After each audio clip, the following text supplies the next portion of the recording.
Now that you understand, this is a second-person novel, so he's talking to Beck. My name is Becca. People call me Beck. He's talking to me. It's creepy. It's creepy.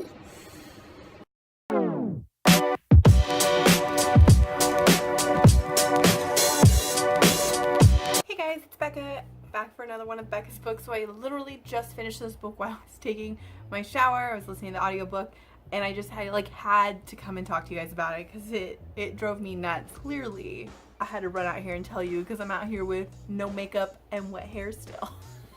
That's how much I need to talk to you guys about this book. I just finished You by Caroline Kepnes. This is a thriller. It's about a stalker and it's told in the second person, so you are seeing how he stalks something from his eyes. It follows the stalker Joe. He meets Beck. She stumbles into the bookshop that he works at. He has instantly been smitten with her and falls in love with her. So the story begins, and it kind of just delves into the depths of his mind and the lengths that he goes to make sure that they are together is the best way to put this story.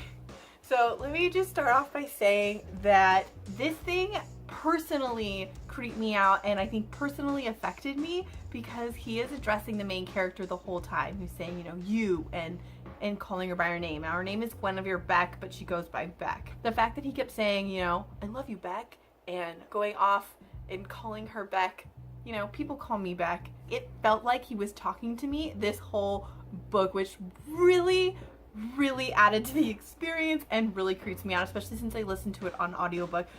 Alright, so I just started the book You. I'm like 25% into the audiobook. The main character's name is Beck, and it just sounds like he's talking to me. So the whole time, I think that was why I was so enveloped in this book, was because this stalker was talking to me. I'm nothing like the character. I'm nothing like Beck, so that's good.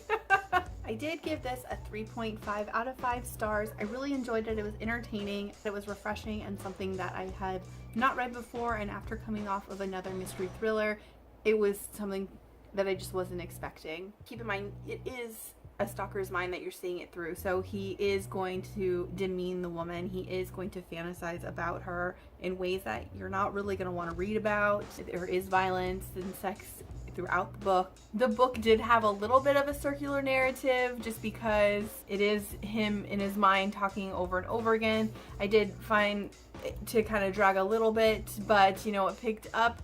The twists in this book were so nonchalant to me, but I mean, I guess it's because you're seeing it through his mind, right? Something happened and he just was like on to the next thing, and it was something really big that would happen. To Joe here, Tim is just like, all right, fix that, now let's move back to this. It was so nonchalant. What? What? So I guess that's how he sees those things, which is so great. That's so awful. Anything that I would say is gonna spoil some part of the plot. It's really hard to keep this spoiler free. I don't know what I was thinking about doing a book talk for this book. Some of the turns in this book were not what I was expected, and some were exactly what I expected. There's a lot of foreshadowing on what's gonna happen. I can't tell you how creepy this book got and how it just took a turn so nonchalantly, like, okay, just throw that there. But I don't really think you go into the story for the twist at the end. You go into it just to like delve into this mind and just, it's the journey, right? So this is a book where, this is a thriller where it's more of the journey than it is what actually happens in the end, which to me is refreshing. Most of the time I just finished Sharp Objects, and Sharp Objects just has like a bam of a last chapter. So this was definitely a different turn, and I really enjoyed it. For all of the mystery thrillers I read, another issue I had, I thought some of his solutions for things were wrapped up a little too nice. In real life, I don't know if he would get away with some of this stuff, and there were things like a little convenient, like at one point Beck dropped her phone somewhere and he picks it up, kind of stalks her through her email and through stuff on her phone. Beck refuses to tell her mom that she lost her phone and just goes and buys a new one and gets a new number, and her mom never turns off the phone. This is over a year-long period, and to me that was just a little too convenient. Also, the fact that Beck communicated through emails instead of text messages, and a little convenient for the character to find out more information about her and stalk her a little easier. And I don't know anybody who communicates through email. Please let me know if I'm wrong. If you and your friends, instead of text messaging, send emails to each other, let me know. I don't really find that believable, especially with how pretentious some of these characters were and some of her friends were. I just don't see them communicating through an email at all. This isn't a book where you're gonna it's kind of like Into the Water, except Into the Water, I think they tried to make you like some of the characters. This book, you are not, it's not a likable character.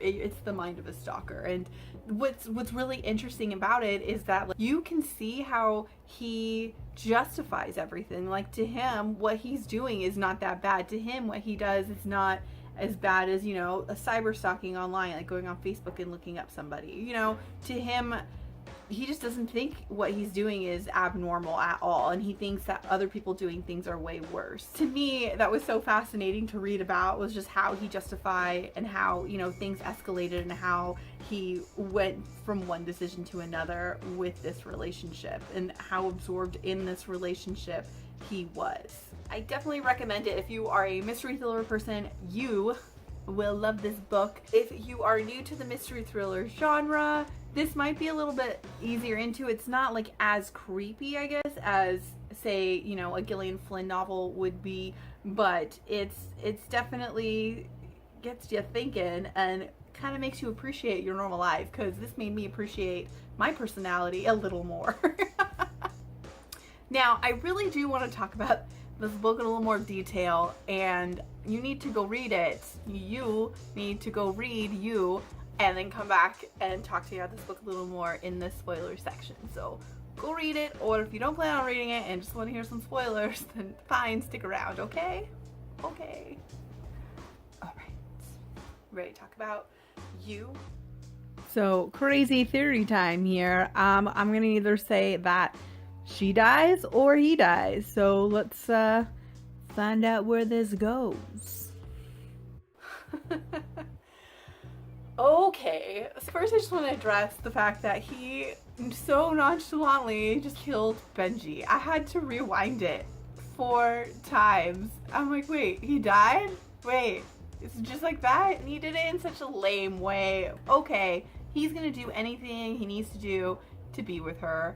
Clearly, this isn't gonna end this way. I knew what the ending was gonna be the second he brought up Caroline and the fact that he drowned her. Holy what? Candace? So that's what you do when you're done stalking. I was wondering. When Caroline was gonna break up with her, I was like, okay, there's no other way this can end but either, you know, him killing Beck or Beck killing him. And to me, I just was like, no, he's gonna kill her, and then it's gonna end with him hitting on another girl in the bookstore. It's gonna, like, circle back to the beginning. I knew it. I knew that was how it was gonna end, and what do you know, that's what happened. You know, but the real fun in this is just getting to see all the crazy shit he does. I just couldn't believe, I guess I could believe him going into her house and stealing stuff, but man, when she went into his house and seeing what a crazy slop he was. We just got to his house. Holy crap, this guy is a slob. He's creepy. And oh my gosh, he owns all of her crap. He is so creepy, guys. This is like another level. So, like, for real, how does she not recognize half her shit in his house? And how does he have, I'm not gonna ask how he has half the shit. Of course he has half this shit. Like, why did she not leave? If I walked into that place, I'd be like, nope, done with this. Next person, please. The used tampon thing, I would have been done right then.